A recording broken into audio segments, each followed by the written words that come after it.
Welcome friends, मेरा नाम देवकीनंदन चौरसिया है और मैं स्वागत करता हूं अपने YouTube channel pharma education point पे। तो आज का हमारा टॉपिक रहेगा नर्वस सिस्टम। ये क्या होता है, किन चीज़ों से मिलकर बना है और कैसे वर्क करता है। तो चलिए समझते हैं। नर्वस सिस्टम बेसिकली इंटरनल और एक्सटर्नल जो एक्टिविटी होती है हमारी बॉडी को कंट्रोल करती है। जैसे हमारा चलना फिरना, हंसना रोना, ये जो भी एक्टिविटी है ये सब कंट्रोल कौन कर रहा है? नर्वस सिस्टम कर रहा है। और कैसे कर रहा है? इसकी जो यूनिट होती है न्यूरॉन के थ्रू कर रहा है। ये सब हम समझते हैं कि जैसे कोई एक्स पर्सन है, ठीक है, इसको कांटा लगेगा तो इसका जो सिग्नल होगा वो स्पाइनल कॉर्ड में जाएगा और स्पाइनल कॉर्ड ब्रेन को देगा और ब्रेन इसके लिए एक रिस्पॉन्स जनरेट करेगा। ये सब कैसे हो रहा है? ये नर्वस सिस्टम के थ्रू हो रहा है। और कौन करवा रहा है? न्यूरॉन करवा रहा है, क्योंकि न्यूरॉन इसकी यूनिट होती है ना। मतलब नर्वस सिस्टम क्या करता है, कोई भी स्टिमुलाई होता है उसको रिसीव करता है, उसके लिए फर्दर रिस्पॉन्स जनरेट करता है कि हमको क्या करना है। मतलब रिसीव करेगा, उसको प्रोसेस करेगा, उसके लिए एक फर्दर डेफिनेट रिस्पॉन्स जनरेट करेगा। ये करता है नर्वस सिस्टम। और इसको जो यूनिट होती है वो न्यूरॉन होती है, क्योंकि ये न्यूरॉन से मिलकर बना है हमारा नर्वस सिस्टम। तो यहाँ पे हम देखते हैं इसका नाम क्या है, नर्वस सिस्टम मतलब नर्व। तो ये पूरी यहाँ पर देखिए नर्व है ना। इसमें जो छोटे छोटे हैं ये न्यूरॉन है। मतलब बहुत सारे न्यूरॉन जब इकट्ठा हुए तो ये एक्सोन बनाए। और जब बहुत सारे बंडल ऑफ एक्सोन, देख रहे हो 3 ये जो हैं ये एक्सोन के बंडल हैं, जो किससे बने हुए हैं? न्यूरॉन से बने हुए हैं। जब बहुत सारे एक्सोन के बंडल तैयार होते हैं तो हमारे नर्व का फॉर्मेशन हो जाता है। तो मतलब जब बहुत सारे न्यूरॉन इकट्ठा होते हैं तो एक्सोन बनाते हैं, और जब बहुत सारे एक्सोन इकट्ठा होते हैं तो नर्व बनाते हैं, और जब बहुत सारी नर्व इकट्ठा हो जाती है तो हमारा नर्वस सिस्टम बन जाता है।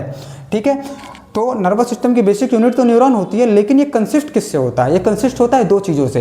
एक तो न्यूरॉन हो गया और दूसरा ग्लियल सेल्स, जिसको न्यूरोग्लिया कहते हैं। न्यूरोग्लिया जो नर्वस सिस्टम को सपोर्ट करता है, मतलब न्यूरॉन्स को सपोर्ट करता है। न्यूरोग्लिया ये 2 शब्द से मिलकर बना है। न्यूरोग्लिया मतलब तो समझो आप, एक न्यूरो मतलब हो गया न्यूरॉन और ग्लिया मतलब हो गया ग्लू, मतलब गम, चिपकाना। किसको? न्यूरॉन्स को चिपकाना, मतलब न्यूरॉन्स को सपोर्ट करना। कौन? किसको? न्यूरॉन्स को सपोर्ट करना। जैसे आप यहाँ पर देख रहे हो ये हमारा ब्रेन है, ये न्यूरॉन है। इस पे डॉटेड क्या है? न्यूरोग्लिया है, मतलब ग्लियल सेल्स हैं। किसको सपोर्ट करती हैं? न्यूरॉन को सपोर्ट करती हैं। बैक्टीरियल वायरल इन्फेक्शन से ब्रेन को बचाती हैं। इनका काम जो होता है ग्लियल सेल्स का मैसेज का ट्रांसमिशन करना नहीं होता है, सिर्फ न्यूरॉन्स को सपोर्ट करती हैं। इसके भी बहुत सारे टाइप होते हैं अलग अलग, वो जो अभी हम बाद में डिस्कस करेंगे इसके बारे में। तो जो न्यूरॉन होता है, जो यूनिट है हमारे नर्वस सिस्टम की, इसमें डिवाइडेशन की प्रॉपर्टी नहीं होती। ये डिवाइड नहीं हो सकता। क्यों नहीं हो सकता? क्योंकि डिवाइड किसी भी सेल को, न्यूरॉन्स का एक सेल है और किसी भी सेल को डिवाइड करने के लिए फेंट्रोसोम जरूरी है। न्यूरॉन्स में क्या होता है? फेंट्रोसोम नहीं पाया जाता है, इसलिए जो न्यूरॉन होता है वो डिवाइड नहीं होता। और जो न्यूरोग्लिया होता है वो डिवाइड होता है। इसमें जो न्यूरॉन की साइज होती है अपेक्षाकृत ज़्यादा होती है। किसके कंपेयर में? न्यूरोग्लिया के कंपेयर में। और जो न्यूरॉन का काम होता है मैसेज को ट्रांसमिट करना, मतलब हमारे बॉडी के अंदर एक स्थान से दूसरे स्थान तक जो मैसेज जाता है वो न्यूरॉन के थ्रू जाता है ना। लेकिन जो हमारा न्यूरोग्लिया होता है वो नर्वस सिस्टम को सपोर्ट करता है, न्यूरॉन्स को सपोर्ट करता है, बैक्टीरियल वायरल इन्फेक्शन से ब्रेन को बचाता है। जो मैसेज ट्रांसमिट करता है न्यूरॉन वो 2 टाइप में करता है। कैसे? एक केमिकली, दूसरा इलेक्ट्रिकली। अगर केमिकली ट्रांसफर कर रहा है तो न्यूरोट्रांसमीटर के थ्रू करेगा। न्यूरॉन्स के बीच में ट्रांसमीटर्स पाए जाते हैं जिनको न्यूरोट्रांसमीटर कहते हैं। तो अगर केमिकली ट्रांसमिट करेगा तो न्यूरोट्रांसमीटर के थ्रू करेगा, और इलेक्ट्रिकली करेगा तो इसमें न्यूरोट्रांसमीटर की ज़रूरत नहीं होती है। ये बहुत ही, जब हमारी बॉडी को बहुत ही फास्ट कंडक्शन करवानी होती है, बहुत ही फास्ट मैसेज देना है एक स्थान से दूसरे स्थान तक, तो ये किस में करेगा? इलेक्ट्रिकली करेगा। अगर इलेक्ट्रिकली कर रहा है तो इसके बीच, एक न्यूरॉन से दूसरे न्यूरॉन के बीच में जो गैप होगा वो बहुत ही कम होगा और इसमें न्यूरोट्रांसमीटर की ज़रूरत नहीं होगी। तो बहुत ही फास्ट कंडक्शन करवाना होता है, तभी ये होता है। क्योंकि अगर न्यूरोट्रांसमीटर रहेगा तो न्यूरोट्रांसमीटर रिलीज होगा, फिर उसके बाद उसका फंक्शन शो होगा, इसमें टाइम लगेगा। इसलिए जो इलेक्ट्रिकली होता है बहुत ही फास्ट कंडक्शन होता है। और जो इसका क्लासिफिकेशन होता है, मतलब नर्वस सिस्टम को 2 भागों में बांटा गया है, एक CNS और दूसरा PNS। CNS मतलब सेंट्रल नर्वस सिस्टम और PNS मतलब peripheral nervous system. Central nervous system में क्या होता है, इसको 2 भागों में बांटा गया है। एक तो हमारा ब्रेन हो गया, दूसरा स्पाइनल कॉर्ड हो गया।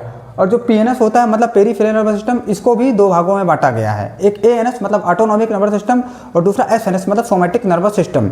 ANS जो होता है वो इनवॉलंटरी फंक्शन को कंट्रोल करता है हमारी बॉडी में। इनवॉलंटरी मतलब जो हमारे बस में नहीं है, अनैच्छिक क्रिया, जैसे हमारा हार्ट का धड़कना हो गया, पेरिस्टाल्सिस हो गया, हमारा सांस लेना हो गया, ये हमारे बस में नहीं होता। इसको कंट्रोल कौन करता है?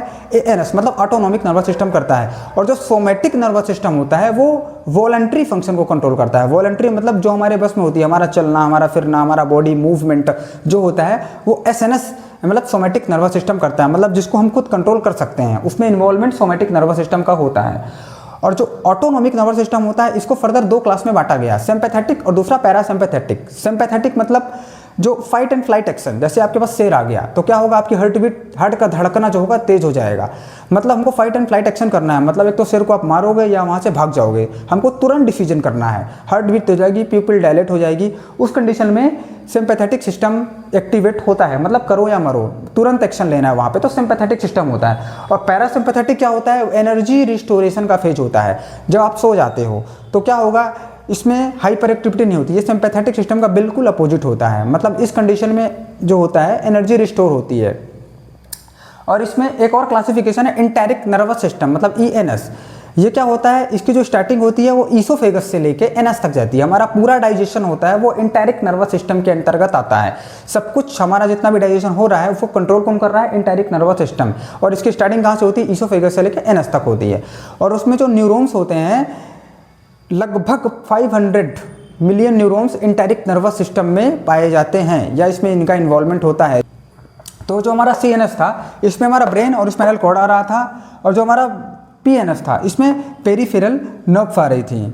तो हमने समझ लिया कि न्यूरॉन्स क्या होता है, नर्वस सिस्टम क्या होता है, इसका क्लासिफिकेशन क्या होता है।